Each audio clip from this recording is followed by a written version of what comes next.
Hello, welcome to the final presentation on viruses. And our third objective is I want you to describe what viruses do after they enter cells. So just for a review, so far we've discussed the structure of viruses and we've discussed how viruses sort of trick cells into allowing them to enter. And so what do they do after they enter cells? And another way to word this is, how do viruses actually make us feel sick? And if we go over here, just a very, very quick review of the central dogma of molecular biology. This idea that DNA is transcribed into RNA and RNA is translated into proteins. So here we have a eukaryotic cell, and my DNA molecules are in red, RNA molecules are in blue, protein molecules are in green.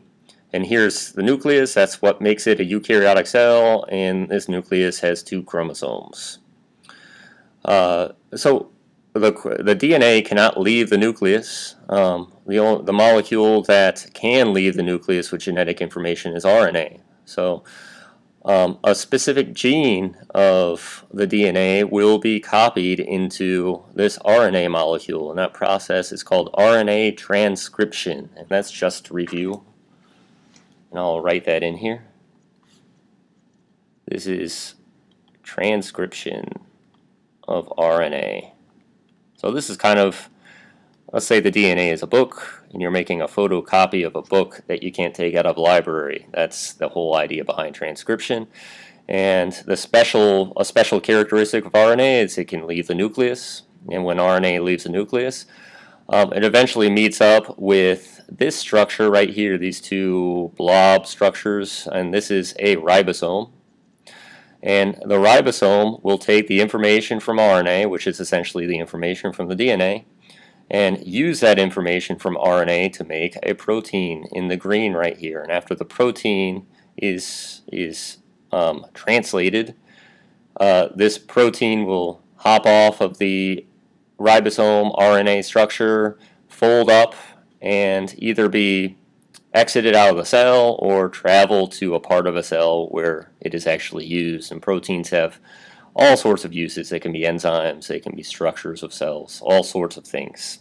Okay, that's normally what happens in the cell. Oh, and by the way, this process where the ribosome reads the RNA to make protein is called translation.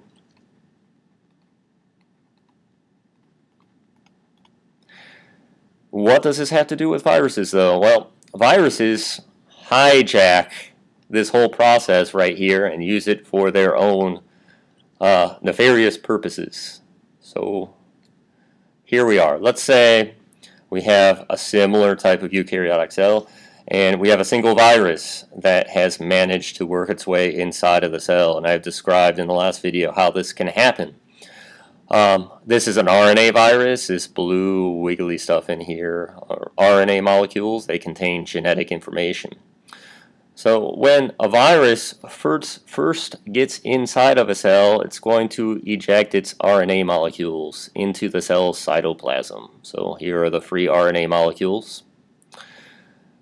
And these RNA molecules are going to find their way to a chromosome. So just like the regular RNA molecules from the cell down here find themselves to, oh, I'm sorry, this is a ribosome.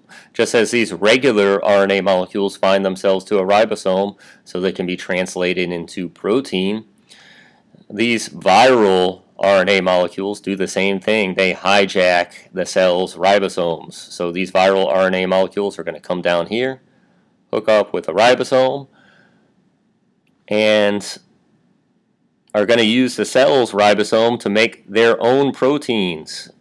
And these are going to be viral proteins.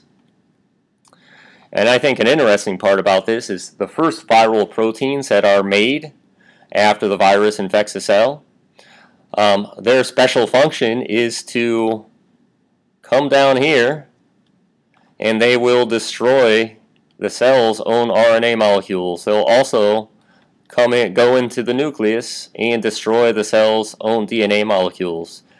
And if you don't find that creepy, I don't know what you will find creepy, because that's a pretty scary thing, that this non-living thing can come in here and hijack the cell's own machinery and destroy the DNA and RNA in our cells.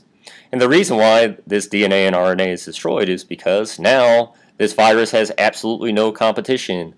All of its RNA can go to the ribosomes and use these cells' ribosomes to make proteins. And the proteins that are made after this process happens go into making new viruses. And the virus also uses the cell's machinery to replicate all of its RNA. So you can kind of see what's happening here, that the virus is just hijacking the cell to make more and more viruses. So after some time, the cell is just going to be full of viruses, chock full of viruses.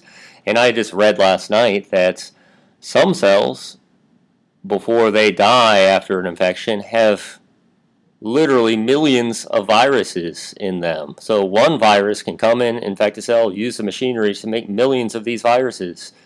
And eventually, these viruses are going to run out of resources of the cell and are going to want to exit the cell and infect new cells.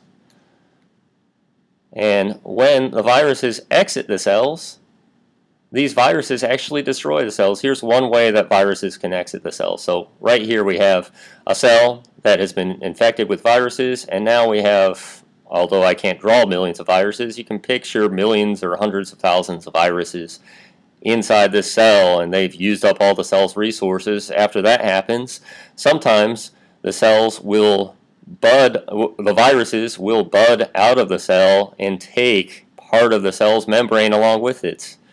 And this may look familiar from the first and second video. Now, this virus is inside part of the cell's membrane. This is that lipid envelope, and it has these keys. And that's how these viruses can fool new cells into letting them in, because the cells think that these are just tiny cells.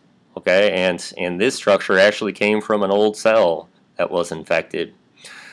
Also, this is one way that this can happen, but I think a more common way that viruses exit cells is they'll use the cell's machinery to make proteins that actually destroy the cell's membrane.